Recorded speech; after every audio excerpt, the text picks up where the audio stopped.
Olá! Começaremos agora o nosso curso de Física Moderna. Nesse curso, trabalharemos os principais tópicos da física quântica. Para começar esse curso, nós faremos uma espécie de abordagem histórica, estudando um problema bastante peculiar que foi responsável por elaborarmos uma das fundações da física quântica. Esse problema é conhecido como o problema da radiação do corpo negro. Antes de mais nada, vamos entender o que é um corpo negro. Um corpo, para ser considerado corpo negro, ele deve apenas emitir radiação e não refletir radiação. De modo que, se eu medir qualquer coisa vinda desse objeto, eu posso assegurar que o que eu estou medindo é algo que foi emitido pelo objeto ao invés de refletido pelo objeto. Nós não temos um corpo negro ideal, que não reflete nada. Mas nós temos objetos que muito se aproximam desse modelo do corpo negro. Um exemplo que temos aqui é um carvão em brasa. Percebemos por essa foto que esse carvão está bastante avermelhado e algumas partes até um pouco amarelas. O que acontece é que esse objeto está emitindo luz devido à sua altíssima temperatura. E como o carvão é um objeto bastante escuro, nós podemos ter a certeza que quase que a totalidade do que está sendo visto aqui foi emitido pelo carvão e não refletido por ele. Já à direita, nós temos aqui o filamento de uma lâmpada incandescente. Esse filamento é feito de um metal, tungstênio. O metal ele é razoavelmente refletor, mas é evidente que esse brilho amarelado que nós temos aqui é decorrente da sua alta temperatura e não uma luz que está incidindo sobre ele e ele está refletindo de volta aos nossos olhos. Esse filamento está por volta de 4.000 Kelvin. Abaixo, nós temos um homem segurando um copo de café quente e um copo d'água gelada. À esquerda dessa imagem, nós temos essa mesma foto capturada por uma câmera térmica. O que a gente percebe? Que mesmo esse homem e esse copo de água e de café não estarem suficientemente quentes para que a gente os veja brilhar, eles também estão emitindo radiação. Existe uma diferença nítida entre o copo d'água gelada e a caneca de café quente. O que se coloca aqui é que qualquer corpo com temperatura acima de 0 Kelvin vai emitir radiação. E a gente não está falando de uma radiação como aquela que detectamos de urânio, césio e etc. Nós estamos falando de radiação aqui num sentido mais amplo, no sentido de uma onda eletromagnética. Esse gráfico nos ajuda a entender como que é o comportamento de um corpo aquecido. Nós temos a curva típica de um objeto a 4.000 Kelvin, um objeto a 5.000 Kelvin e a 6.000 Kelvin. O que esse gráfico me diz? Que um objeto a 4.000 Kelvin emite muito infravermelho, emite bastante vermelho, um pouco de amarelo, um pouco de verde, quase nada de azul, de violeta e de ultravioleta. Esse objeto ele fica bastante avermelhado. Já um corpo a 5.000 Kelvin, ele emite mais infravermelho. Infravermelho é a chamada onda de calor, né? Cotidianamente. Nós temos um pico aqui, mais ou menos no centro do espectro de cores, e temos a emissão de violeta e de ultravioleta. Esse corpo, visto pelos nossos olhos, pareceria meio esbranquiçado. Já essa curva 6.000 Kelvin, nós temos muito mais infravermelho e nós temos na parte visível um pico no azul e uma quantidade bastante considerável de ultravioleta. Esse corpo, visto por nós, pareceria azulado de tão quente. Se nós pegarmos um objeto a uma temperatura bastante cotidiana, como 300 Kelvin, o que dá 27 graus Celsius aproximadamente, nós teríamos uma curva que ficaria aqui na região do infravermelho e seria zero na parte do visível. Então seria uma curva zerada aqui com um pequeno pico na parte de infravermelho. A questão é, todo corpo aquecido emite uma onda eletromagnética. A gente já vai ver o porquê. É sabido, como um resultado aí da física clássica, que a potência total em watt emitida por um corpo aquecido é dado por uma constante vezes a área da superfície desse corpo vezes a sua temperatura em Kelvin elevado à quarta potência. Essa constante, conhecida como constante de Stefan, vale aproximadamente 5,7 vezes 10 a menos 8 as unidades watt por metro quadrado Kelvin à quarta, ou seja, potência em watt, área em metro quadrado e temperatura em Kelvin. Com isso, por exemplo, a gente pode calcular quantos watts irradia uma pessoa, né, o corpo humano, a 37 graus Celsius, por exemplo. Muito bem. Apesar desse copo d'água e desse copo de café não serem aquilo que a gente chama de um corpo negro, ou seja, eles refletem muito da radiação que incide neles, a gente percebe sim que existe um efeito da temperatura desses objetos na radiação emitida. Ou seja, qualquer objeto emite onda eletromagnética. Nós falamos aqui do carvão, né? O carvão se comporta bastante como um corpo negro. Quem também se comporta como um corpo negro é uma estrela. Aqui nós temos um diagrama conhecido como diagrama HR. Esse diagrama ele organiza as estrelas em função da sua luminosidade, aqui no eixo Y, e da sua temperatura superficial, no eixo X, em Kelvin. O que a gente percebe? Que essas estrelas aqui do canto inferior direito são estrelas cuja superfície é fria, na ordem de 3.000 Kelvin. Elas apresentam uma predominância de radiação vermelha, de luz vermelha. À medida que a temperatura da superfície aumenta para 6.000 Kelvin, ela vai ficando mais amarelada. Na ordem de 8.000 Kelvin, 7.000 Kelvin, elas já vão ficando esbranquiçadas. Na ordem de 30.000 Kelvin, a gente já está falando de estrelas que ficam bastante azuladas. São estrelas cuja temperatura da superfície é muito elevada. Então, aqui a gente percebe que, ao contrário do que diz o nosso senso comum, um corpo extremamente aquecido não é um corpo vermelho, mas sim um corpo azul. E um corpo pouco aquecido, mas ainda pouco aquecido quanto? 3.000 Kelvin, ele aparenta a cor vermelha.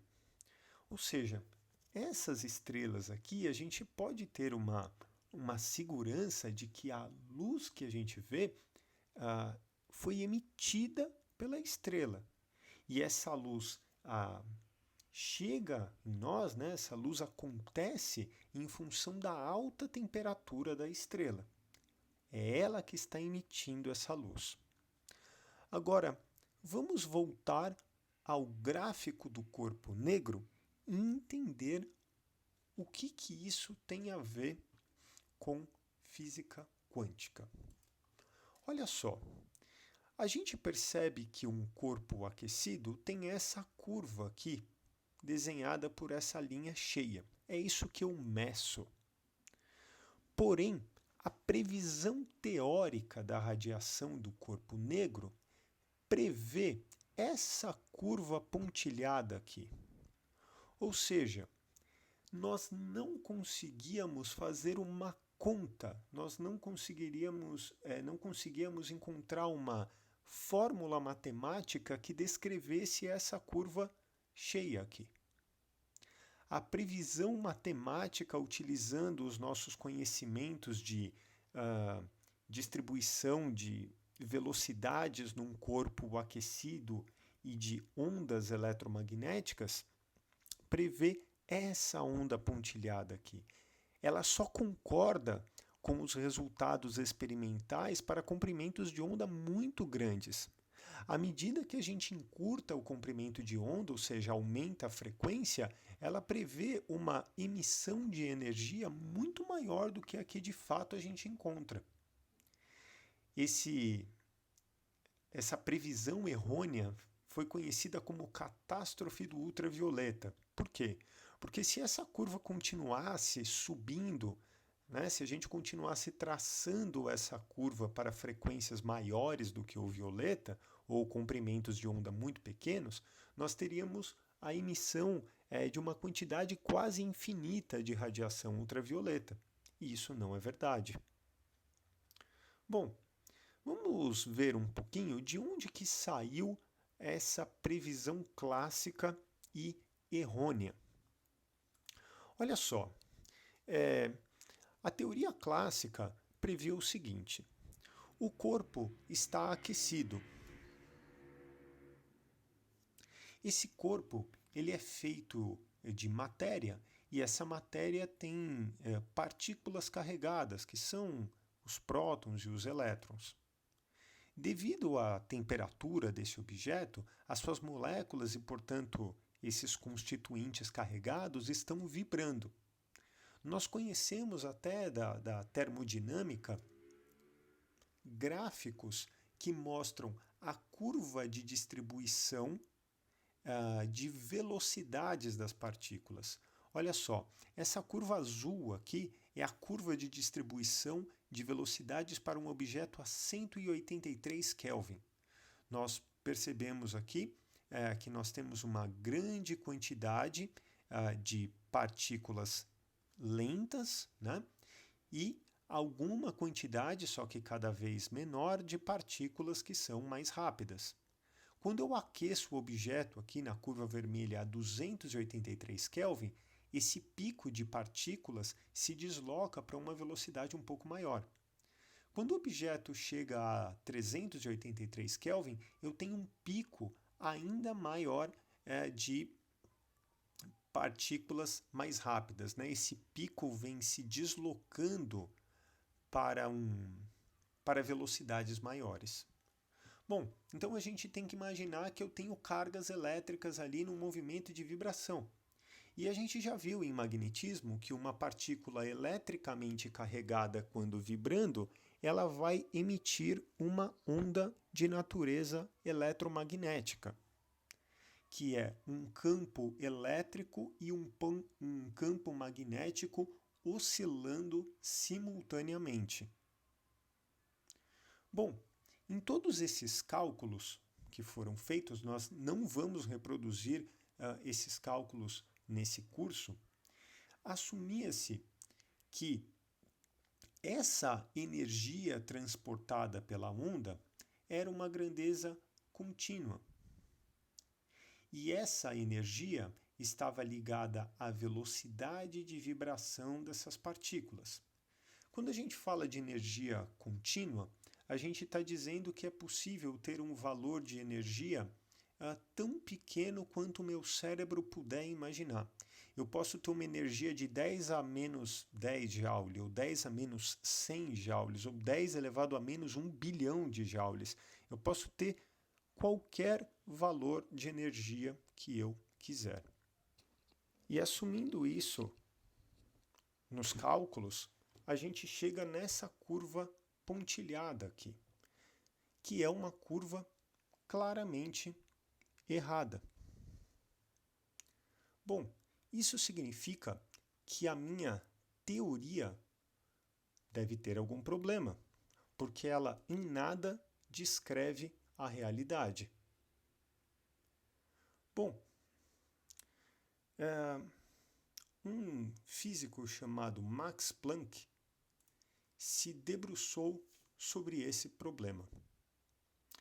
E ele conseguiu chegar em uma matemática que descrevesse adequadamente a energia emitida por um corpo aquecido. Só que para isso ele propôs uma ideia estranha. Ele falou, olha, a energia emitida por um corpo aquecido é uma grandeza quantizada, ou seja, eu não posso ter um valor tão pequeno quanto eu queira. A energia que eu tenho em uma onda eletromagnética é uma grandeza que é diretamente proporcional à frequência dessa onda eletromagnética. E a energia da onda é um múltiplo deste valor mínimo. Aqui, vamos fazer uma pequena pausa e pensar um pouco no que significa uma grandeza quantizada. Vamos pegar um exemplo bastante cotidiano. Imagine a massa de um pacote de bolacha. A massa desse pacote de bolacha é um múltiplo da massa de uma bolacha só. Então, se eu tiver uma bolacha que tem massa, digamos, de 10 gramas, o pacote vai ter 10, 20, 30, 40, 50, 60, 100 gramas, 200 gramas, 210, mas eu não posso ter 217,8 gramas. Ou seja, a gente pode falar que a massa de um pacote de bolacha é uma grandeza quantizada. E essa minha quantidade mínima de energia é a massa de uma bolacha só. Legal. A gente pode falar que a bolacha é o meu menor pacote possível de massa. Segundo Planck, uma onda eletromagnética, dessa que é emitida por um corpo aquecido, tem uma quantidade mínima de energia. E essa quantidade mínima de energia é dada por uma constante vezes a frequência dessa onda. Ou seja, se eu for medir a radiação de um corpo aquecido, eu posso encontrar essa quantidade, uma constante vezes a frequência, ou o dobro dessa quantidade, ou o triplo, ou o quádruplo, ou o quíntuplo, e assim por diante. Eu não posso encontrar uma energia igual a 1,45 vezes HF. Bom, por que nunca ninguém percebeu isso antes?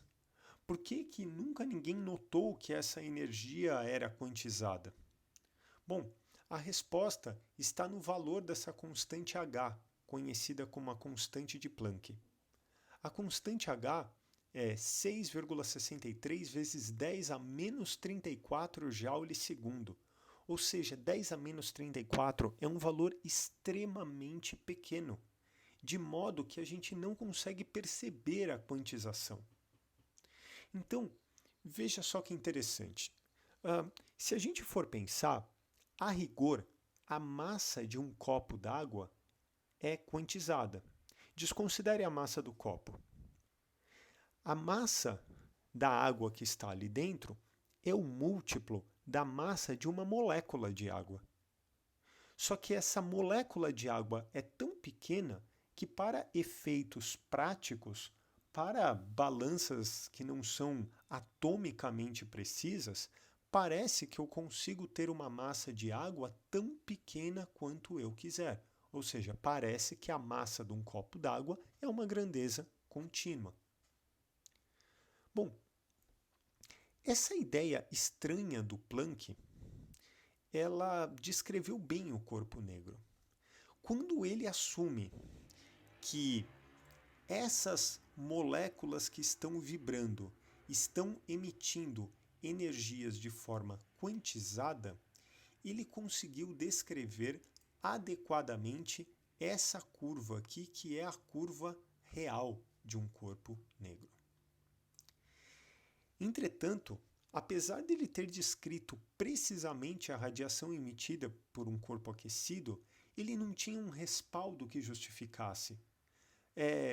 Para muitas pessoas, essa hipótese do Planck não passava de uma gambiarra, de um artifício para descrever a radiação de um corpo aquecido.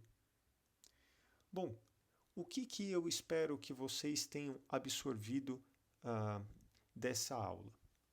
Que para descrever aquela curva de radiação de um corpo aquecido, a gente considera que a energia medida de uma onda eletromagnética é múltiplo de uma constante que é H vezes a frequência emitida.